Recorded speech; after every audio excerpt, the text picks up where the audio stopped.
कैसे सुदामा ने पूरी सृष्टि को दरिद्र होने से बचा लिया। एक अनसुनी और चमत्कारी कथा। क्या आपने कभी सोचा है कि एक सच्चा मित्र, एक महान भक्त पूरे संसार की दरिद्रता को अपने ऊपर लेकर भी अपने प्रियतम को कष्ट में पड़ने से कैसे बचा सकता है। आज हम सुनते हैं एक ऐसी अद्भुत कथा, कैसे सुदामा ने पूरी सृष्टि को दरिद्र होने से बचा लिया। बहुत समय पहले की बात है। एक ब्राह्मणी थी, अत्यंत निर्धन, अकेली और भिक्षा पर जीवन यापन करती थी। कई दिनों तक उसे भिक्षा नहीं मिली। 5 दिनों से वह केवल पानी पीकर भगवान का नाम लेकर सो रही थी। छठे दिन बड़ी कठिनाई से उसे भिक्षा में मात्र 2 मुट्ठी चने मिले। जब वह रात को अपनी कुटिया लौटी तो उसने सोचा, इन चनों को मैं अभी नहीं खाऊंगी, पहले प्रातःकाल इन्हें वासुदेव को भोग लगाकर ही ग्रहण करूंगी। उसने चनों को कपड़े में बांधकर रख दिया और भगवान का नाम जपते हुए सो गई। रात गहरी हो चली थी, तभी कुछ चोर उसकी कुटिया में चोरी करने आ गए। खोजबीन के दौरान उन्हें वही चनों की पोटली मिली। उन्हें लगा उसमें शायद कोई खजाना है, सोने के सिक्के। उसी समय ब्राह्मणी जाग गई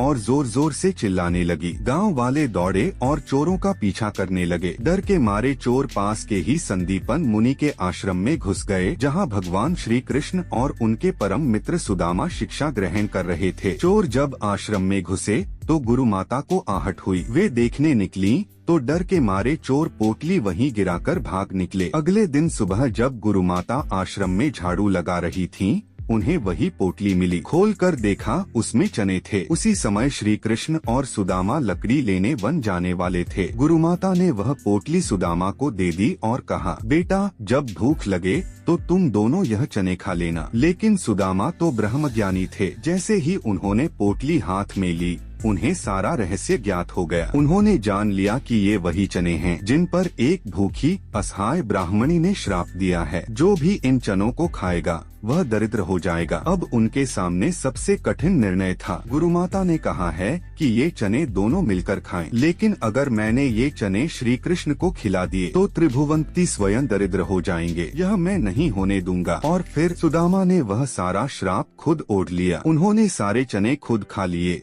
लेकिन एक भी दाना श्री कृष्ण को नहीं दिया। उन्होंने अपने प्रभु को दरिद्र होने से बचा लिया, लेकिन स्वयं आजीवन दरिद्र रहना स्वीकार कर लिया। कभी कभी सच्चा प्रेम त्याग मांगता है। सुदामा का प्रेम, उनकी भक्ति और उनका त्याग हमें सिखाता है कि मित्रता और श्रद्धा का असली अर्थ क्या होता है। जय श्री कृष्ण। राधे राधे। अगर आपको यह कथा भावुक कर गई तो इसे अपने मित्रों के साथ जरूर साझा करें। वीडियो को लाइक करें और सब्सक्राइब करना न भूलें ऐसी ही और भक्तिमय कथाओं के लिए।